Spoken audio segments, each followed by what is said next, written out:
Intervient au cercle gauche. Digne veut remettre devant le filet. Ça glisse jusqu'à Béliveau. Ça va son tir. Ah, est-ce que c'est le but? Oui, je pense que oui. La façon que ça a dévié, j'ai l'impression que ça avait touché le poteau et la barre horizontale, mais non, c'est plutôt dans le fond du filet. Et les Olympiques prennent les devants 1-0. Oui, revient en fond de territoire ennemi du jeune Étier. Il a voulu se compliquer un petit peu la vie, a perdu la rondelle. Elle s'est retrouvée. Des libres au centre. Repris par De Simone qui va de dégagement derrière le filet de Coulombe qui doit faire vite. Attention, devant le filet, voilà le but. Les Olympiques qui marquent un deuxième. Cafouillage derrière le filet pour le centre. C'est pour Dubé. Dubé s'amène en attaque. Remet à Rafano Mezansoa. Tire, passe devant le filet. Bel arrêt de gardien. Le retour, c'est Bourgault qui la pousse un peu trop loin derrière le filet. Des libres au centre. Repris par De Simone qui va de dégagement derrière le filet de Coulombe qui doit faire vite. Attention, devant le filet, voilà le but. Les Olympiques qui marquent un deuxième. Cafouillage derrière le filet pour Coulombe. On a ramené la rondelle devant et les Olympiques font 2-0.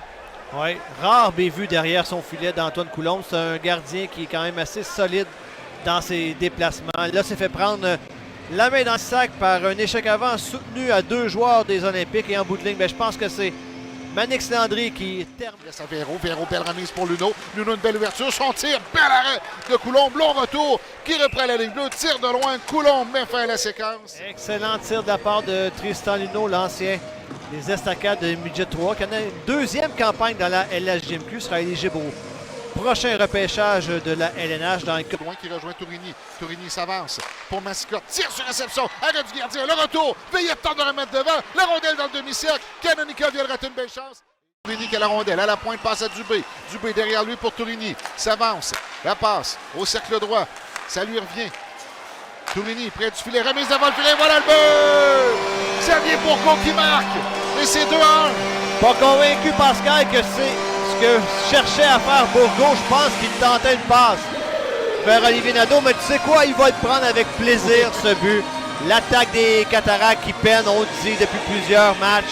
Ben, l'avantage numérique, son arme de prédilection qui vient à la rescousse de l'équipe. Excellent. Tire de loin, ça dévie. À la gauche du gardien.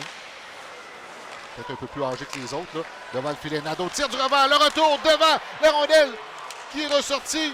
Mais gardée par Az. C'est Agostino incapable de quitter son territoire aux mains de Véro. Véro envoie derrière le filet pour Pinard. Remise devant et voilà le but. Bizier qui marque. C'est 3-1 les Olympiques. Ouais, les deux défenseurs des Cataractes qui se font prendre la main dans le sac derrière le filet. Donc, il y avait de l'espace pour Bizier. Il est revenu de l'arrière vers l'avant. Il a une très grande portée, Bizier. S'en est servi pour contourner Antoine Coulombe et déposer la rondelle dans le filet.